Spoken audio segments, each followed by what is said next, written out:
We'll take a look now at an 18th century guidebook to the city of Florence in Italy. This example here has what is probably an early 20th century binding on it. However, we do come to the title page, which is dated 1793.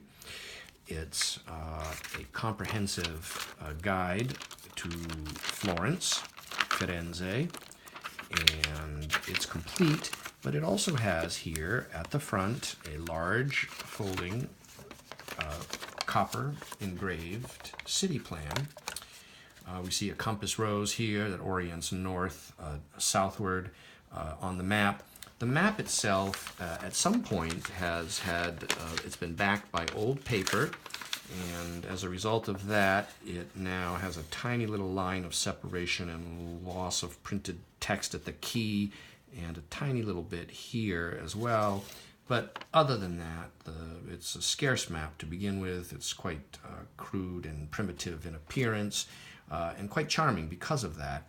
And this fine, scarce guidebook, Italian guidebook, is currently available on my website, briandimambro.com.